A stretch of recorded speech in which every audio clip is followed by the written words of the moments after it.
I say, and your fortune will be made. Go for a swim in the river and leave the rest to me." The miller's son did as Puss suggested, and while he was bathing, the royal coach came by. "Help!" cried Puss. "My master, the Marquis of Carabas, is drowning! Help!" The king quickly ordered his coachman to save the Marquis.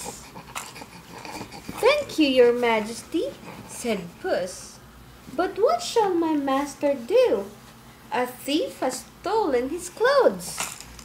The king was very sorry to hear this, and at once offered the young man a suit of fine clothes. Seeing the miller's son dressed in these rich clothes, the Princess Jasmine, who was riding in the coach with the king, immediately fell in love with him. Where's the princess? Oh, there's the princess. Oh, who fell in love with who? With Puss in Boots' master. Princess Jasmine persuaded her father to let the miller's son ride with them in their carriage. Meanwhile, Puss ran on ahead. Soon, he arrived at the huge castle where a terrible ogre lived. At once, Puss began to flatter the ogre, telling him that his fame had spread far and wide. The ogre was delighted with this. "Oh, this is the ogre. This is the ogre." He invited the cat to come inside and gave him food and wine. Wow! Wow! Plenty of food, oh. "Sir," said the cunning cat, "I have been told that you are able to turn yourself into any animal you please. Is this true?" "Certainly," boasted the ogre, and immediately he transformed himself into a great lion. The cat was terrified and scrambled up onto a high cupboard. "That's quite clever," said Puss, "but I imagine it's easy for an ogre to turn himself into a large animal.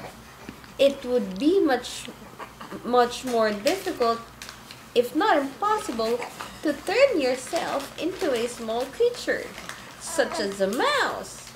"Impossible?" roared the ogre. "Nothing is impossible for me." And instantly, he changed himself into a tiny field mouse. With one leap, Puss caught the mouse and ate it. "Ah, this is the mouse. Look at the mouse, baby." And Puss ate the mouse. Soon, the king's carriage arrived at the castle. Puss quickly ran to meet it. Bowing low, he said, "Welcome, your majesty, to the castle of the Marquis of Carabas." The king was very impressed with the splendid castle and with the Marquis of Carabas. He declared that since the Marquis and his daughter Princess Jasmine had obviously fallen in love, they ought to get married.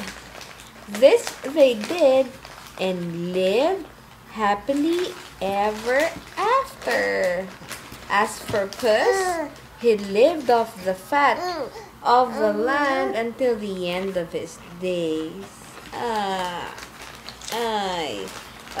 This is Puss. Oh, this is Puss. Oh, po, that's Puss, no? Oh, where's the mouse? Can you see the mouse, baby? Can you see the mouse? There. Oh, it's so small. The mouse is so small.